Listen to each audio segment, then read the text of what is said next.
Fala, gurizada terceirão, professor Renato, né? O vídeo de hoje nós vamos falar sobre o humanismo e o classicismo, né? Dois períodos literários que estão dentro de algo muito mais importante para a história da humanidade, que é o Renascimento, tá certo? Então acompanha aí, o vídeo ficou um pouquinho longo, né? Mas é aquele videozinho complementar, né? Aos nossos estudos que fazem parte da revisãozinha que nós combinamos, tá? Mas então segue aí, depois baixa lá as atividades para poder fazer.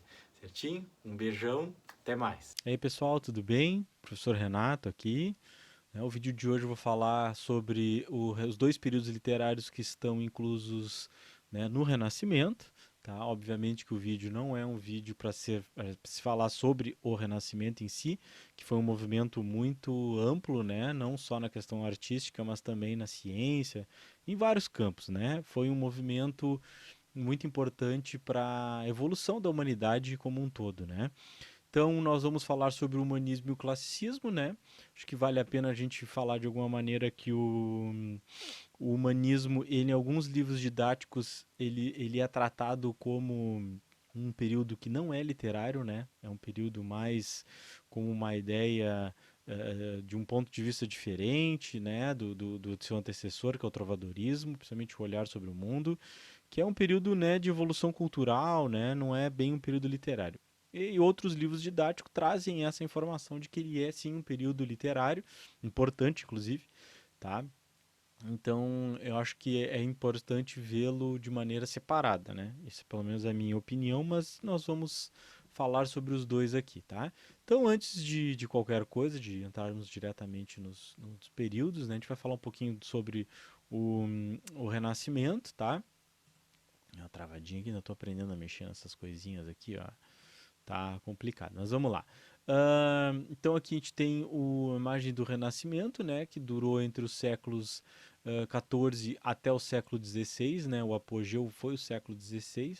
Aqui a gente tem o Homem Vitruviano, do Leonardo da Vinci, que é uma imagem bem conhecida aí, tá?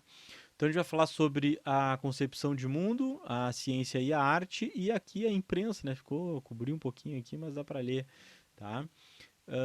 Então, seguindo aqui, eu não sei porque que esse negócio está funcionando aqui. Aí, agora foi. Tá? A gente vai falar primeiro sobre o antropocentrismo, né? Que é a visão de mundo que muda completamente pelo período anterior, que é o teocentrismo, né? Então, de novo, aqui temos o Homem Vitruviano do Leonardo da Vinci aqui. Tem uma pequena definição bem rapidinha aqui, né? Do que é o antropocentrismo. É uma palavra derivada do termo grego, anthropos e humano kentron, que quer dizer centro. Da junção desses dois termos surge o significado do homem no centro.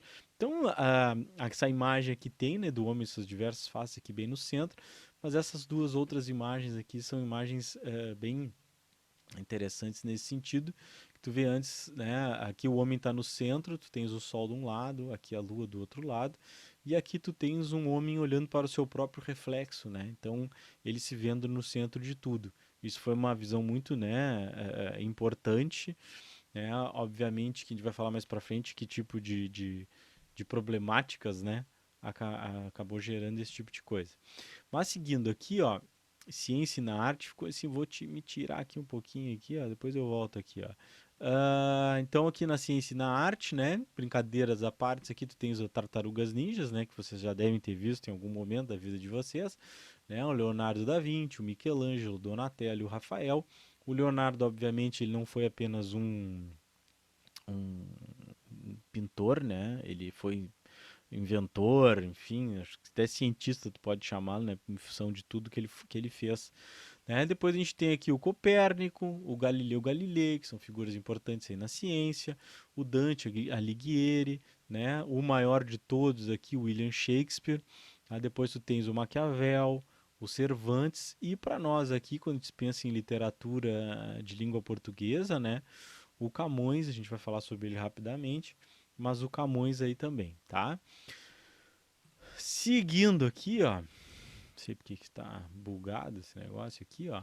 Vamos falar aqui sobre a questão da imprensa, né? Então, esse nosso amigo aqui, o Gutenberg, ele inventou esta coisinha aqui, né? Que seria a prensa, né? Tipo um carimbão aí, que ele acabou de alguma maneira criando um jeito de propagar, né, qualquer coisa escrita aí de uma maneira muito mais rápida, porque antes tu precisava daqueles montes de copistas e tal, né? Tu tinha, para fazer 30 cópias, tu demoraria muito mais tempo, tu teria que ter 30 pessoas que sabiam ler e escrever. Agora, tu tendo uma pessoa só que sabe ler e escrever, tu já conseguia fazer essa publicação, né? Tem uma imagenzinha da Bíblia aqui, porque a Bíblia foi o primeiro livro impresso por essa máquina aqui do Gutenberg, né? Até tem uma curiosidadezinha que nessa época tu começa já a ter a leitura livre da Bíblia, né? As reformas ali, e esta invenção aqui acabou ajudando a propagação, né, da palavra em si como um todo, né? Mas aqui tu tem uma imagenzinha aí que mostra isso tudo, tá? Seguindo aqui, ó, a gente já vai entrar no humanismo aqui, né? Até botei imagens de teatro aqui, porque né, a gente vai falar do teatro aqui, tá? Mas o humanismo, então, tu tens aqui de 1434 a 1527. Nesse tempo aqui é quando tu tens a mudança, né, dos reinos para os países, né? Tu começa a ter Portugal, Espanha, Inglaterra, né? Eles delimitados ali certinho. Ainda são reinos, mas eles já têm uma ideia de nacionalidade, de nacionalismo. Tá? Depois a gente vai falar isso rapidamente lá no Camões, tá? Então aqui ele começa em 1434 com a chegada do Fernão Lopes à Torre do Tombo, né? A Torre do Tombo é um arquivão ali, né? Um arquivão, né? É um lugar onde se guarda toda a história do reino, né? E o cronista Amora ele é responsável não só pelo que já está ali, mas também com a chegada, né? Com as novas informações para serem colocadas ali. O Fernão Lopes ele foi muito importante não só nessa organização, dá para chamar assim, dessa organização do que já estava ali dentro da torre, né? Inclusive com a ideia dos cancioneiros ali, dos compilados, né? Das cantigas, poesias e tal, do que veio antes dele, durante ele também, mas também na crônica que ele fez ali. A gente vai falar um pouquinho mais dele agora aqui para frente, tá? Mas a gente vai falar um pouco aqui do mercantilismo, tá? De novo, fiquei aqui em cima aqui, vamos ficar só de cabeça ali para fora ali, tá? Então o mercantilismo, né? O que é o mercantilismo, né? Foi um conjunto de práticas econômicas adotados pelas nações europeias entre o século XV e o século XVIII, né? Que é a transição aqui, de alguma maneira, como a gente já conversou sobre essas mudanças, né? Tens uma transição que é do feudalismo para o capitalismo. E com a chegada do capitalismo, né, tu tens a ascensão de quem, principalmente? Dos burgueses, né? Dos comerciantes que estavam ali para comercializar os seus produtos, né? Então, eles acabam ganhando poder porque agora eles têm dinheiro, né? A moeda mesmo, né? Antes as pessoas tinham poder ou porque tu estava vinculado à monarquia, né? Ou tu tinhas algum poder em relação ao clero ali, né? Algum cargo. Mas agora quem tem poder realmente, quem começa a ter poder realmente é quem tem o dinheiro na mão, né? Então a burguesia ela tem essa ascensão aí. Então nesse contexto tu ainda tens as grandes navegações, né? Já pela data ali já dá para perceber que essas grandes navegações a gente já fala em Índia ali, mas também já está falando nas Américas, né? Já existia esse comércio aqui, né? Principalmente de extração, mas tu já tinha esse canal, né? Esse caminho, né? Digamos assim. E tu tens aquelas ideias dos estados nacionais, né? Então, como eu falei anteriormente, tu começa a ter uma ideia de nação, né? Aqui tem uma imagenzinha, né, do Porto na França, né, do movimento, né, da importância do mercantilismo, tá? E juntamente com a burguesia, quem teve ascensão foi o rei, né? O rei como figura absoluta, inclusive desconectada da igreja, né? A igreja como governo, ele acaba sendo utilizada, né, como governo, e ela perde poder, né? Não só por isso também, como pelas reformas que acontecem na Europa aí, tá bom? Então, seguindo aqui, ó. Olha eu de novo aqui na frente. Tem que dar uma ajeitada aí, ó. Foi certinho. Então, a gente vai falar rapidinho do Fernão Lopes aqui. Foi a imagenzinha que eu achei dele aqui. Eu não achei que ele era tão feio. Nunca tinha visto a cara dele. Tá? Então, qual é a importância do Fernão Lopes aqui, ó? Ele abandona o cunho religioso nos seus escritos, né? Que era muito comum quando se falava alguma coisa do rei ou do reino, né, ou de batalhas, a figura do divino sempre aparecia, então essa parte da religião ela acaba sendo deixada de lado, tá? Acaba destacando o papel do povo, né, como se pensasse naquela pirâmide lá que nós vimos no vídeo sobre o trovadorismo, né? os escravinhos, que eu gosto de chamar, estão lá embaixo, então é como se aquela camada da população ela não fosse importante para as modificações, né? E ele acaba destacando esse papel aí, inclusive com festas, com questões culturais aí, que essa camada acaba trazendo, né? Em função disso, tu acaba tendo um olhar mais realista, né? Então, isso aí é algo importante, porque, enfim, a história ela é escrita, né? De uma maneira, da visão sempre de alguém, né? Eu gosto de brincar com os professores que história é ficção, né? Eles ficam um pouco bravos, mas de certa forma eu não tô totalmente errado, né? Então, o Fernão Lopes, ele entra com essa relação toda de trazer essa realidade mais para o escrito, né, para ser mais vinculado ali o real, tá? Aqui tem as obras deles, né, as crônicas do rei, né, então vejo que ele pegou aqui três, né, pela data, enfim, tá? E quando se fala em poesia palaciana, só rapidinho, assim, eu acho que é interessante, embora se chame ainda de cantiga, né, a poesia palaciana, ela deixa de lado os instrumentos musicais, né? Então ela traz a musicalidade através das rimas das palavras aqui, se vocês olharem, né? Então ele acaba trazendo essa relação aí. Mas enfim, vamos passando aqui, ó. Vamos ver se eu consigo passar. Agora eu vou ver aqui, ó. Gente, tem que mudar enquanto a gente fala aqui, ó. Vai ficar itinerante, tá?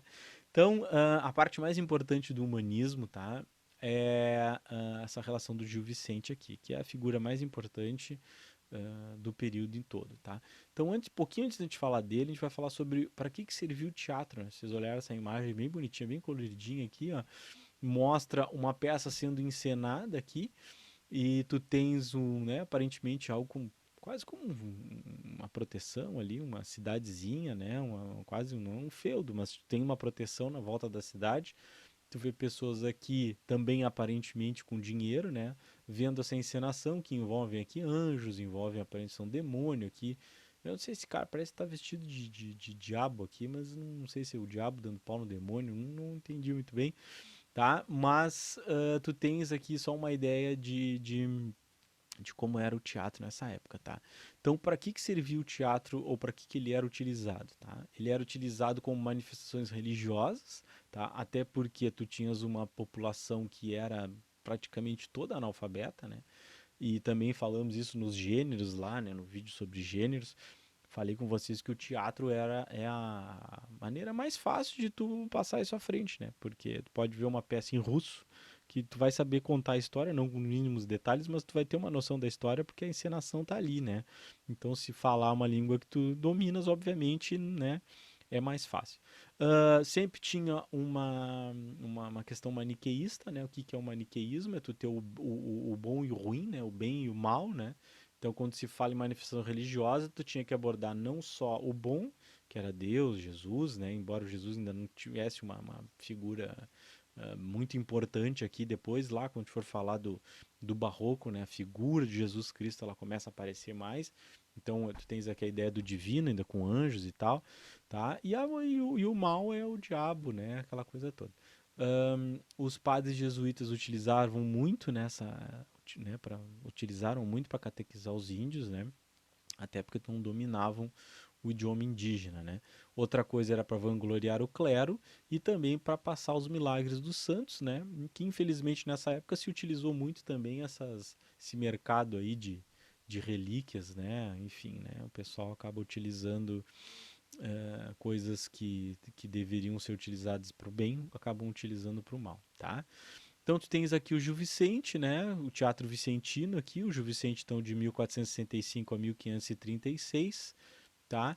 Ele escrevia farsas e autos, né? Os autos dele são mais importantes, ou pelo menos, né, de alguma maneira são os mais impactantes, tá? Mas as farsas, então, o que são, tá? São peças cômicas apenas de um ato, o enredo é curto, tem poucas personagens e fala sobre o cotidiano, tá?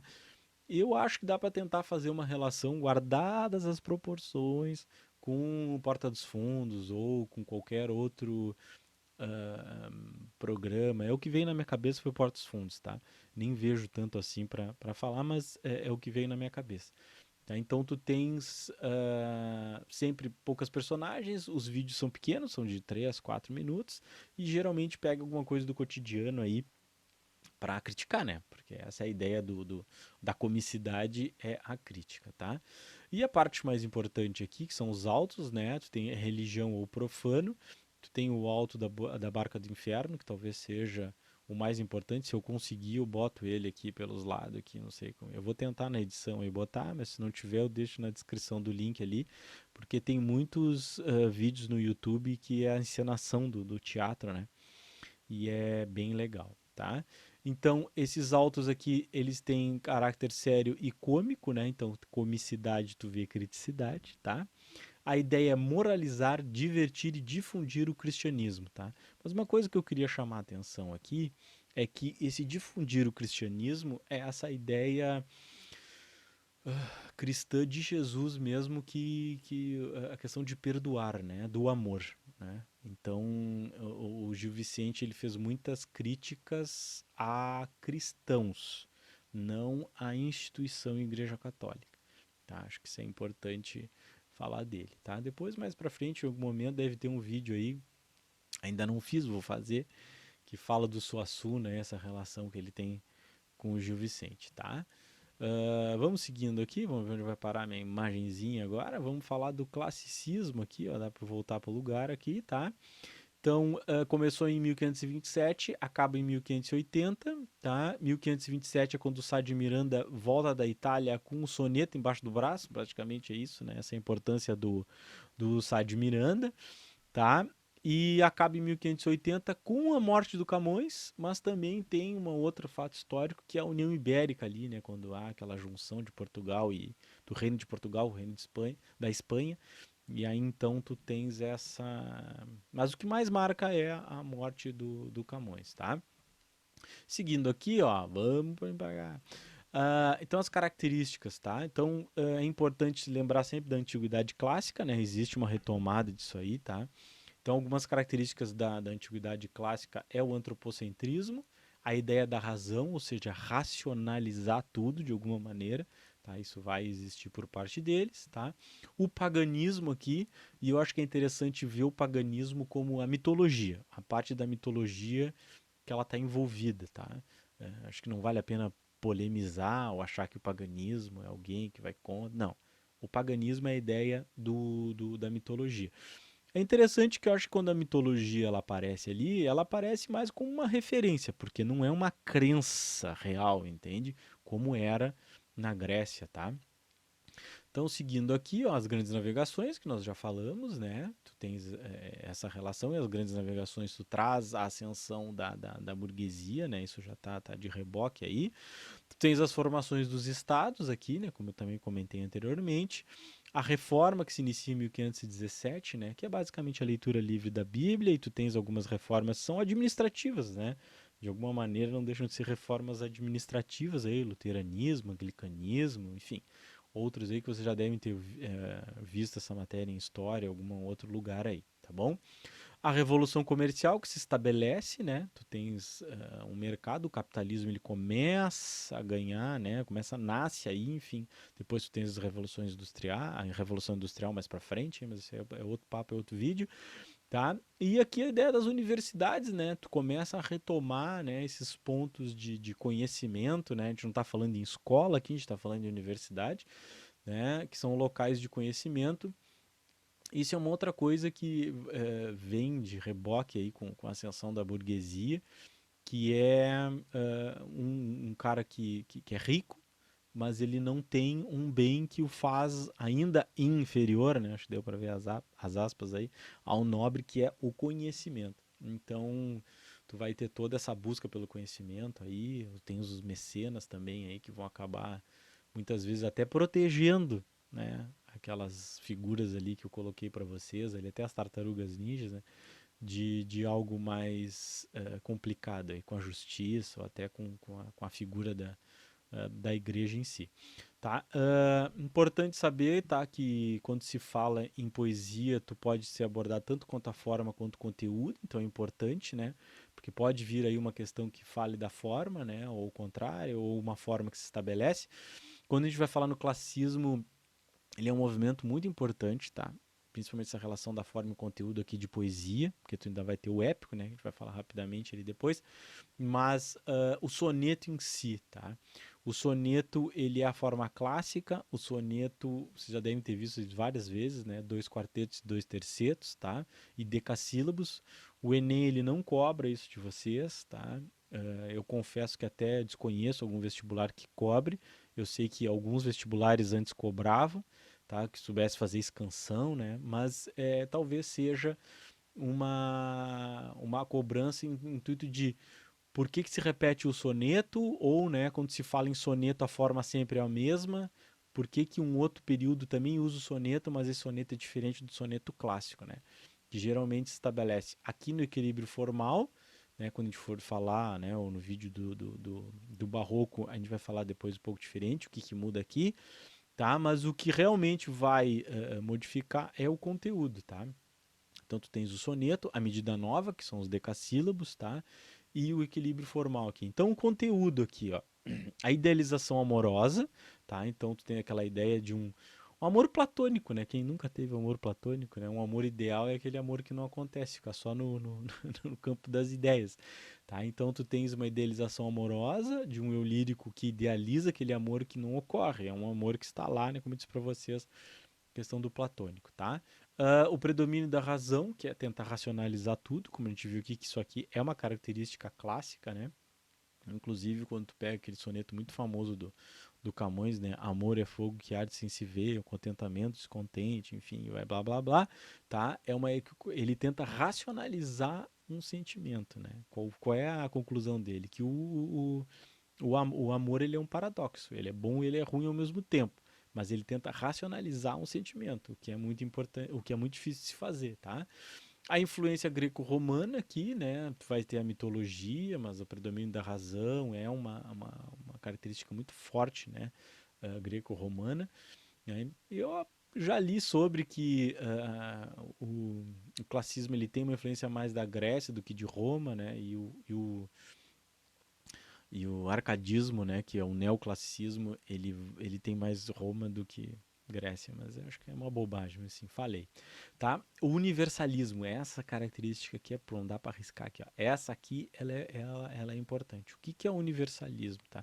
Praticamente são sentimentos, né? Tu falar de algo que é atingido por todos. Então, se eu falar do meu amor pela Mariazinha, uma pessoa que vai ler, né, o eu lírico falando sobre isso aí, uma pessoa vai ler, não sabe quem é a Maria, não tem um amor e aquilo ali tu não consegue fazer a conexão.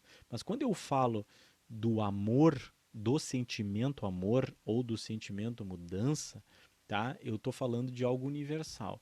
Então aí tu tens o quê? Algo que abrange todo mundo. Quando se fala em amor, pode ser o meu amor por qualquer pessoa, ou pode ser um meu amor de homem, um amor de mulher por um homem, de mulher por mulher, de homem, enfim, qualquer tipo de amor, até talvez por um animal.